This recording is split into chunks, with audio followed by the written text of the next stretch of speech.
Okay mga karebap, welcome po sa aming third Ride for Recovery dito po sa Awag, Anda, Pangasinan. At ang mga kaganapan dito, ito po panoorin nyo.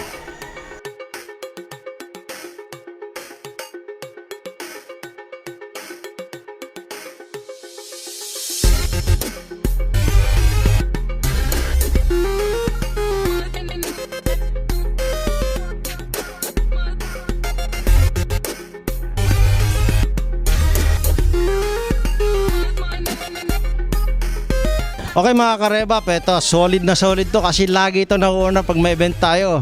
Pangalan mo sir? Rolando Muso po, sir. Anong grupo? GMRC po sa Antipolo, Manila po. Sir. Galing ka pa Antipolo? Binalunan lang po ako ngayon, sir, dahil dyan po ako nagtatrabaho. So, ba't lagi kang nauuna? Anong nag-i-inspire sa'yo para maging unang pagdating lagi sa mga charity ng CR1L? Para makatulong din tayo sa mga kasama nating medyo nangangailan po ng tulong. Siyempre may share din po yung blessing na ibinibigay po sa atin ng ating Panginoong Jesus. Napakaganda. At sa nakita mo ang tema ng ating ginagawa, ano naman komento mo sa ginagawa? Sana po ipagpatuloy pa rin lagi ito at hindi po sanang magsasawang gawin para mas marami po pong matulungan. Ayan po yan. At baka meron kang gustong batiin? Sa mga pamunuan po ng Pro Driver Safety Academy, maraming salamat din po sa inyo. Dahil sa inyo, wala sa po sana ako rito. Ito yan, sir. Okay, maraming salamat.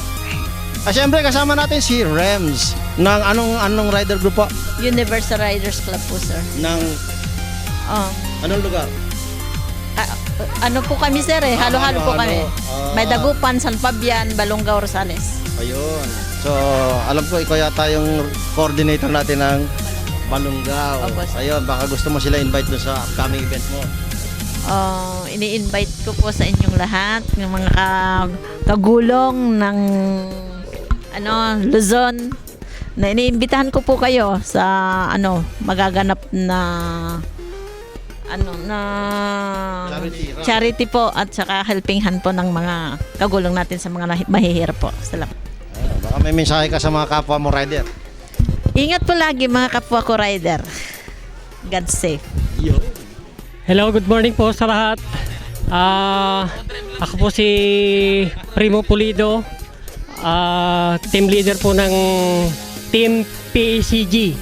At nagpapasalamat po kami dahil naanyayahan po kami sa event na to.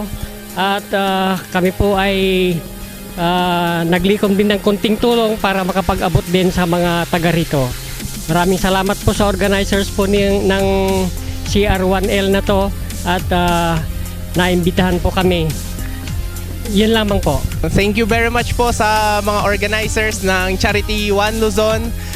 We are glad and very happy dito po sa kaming mga Bagwis riders po ng Pangasinan na makapunta dito sa Barangay Awag para maghatid ng konting tulong.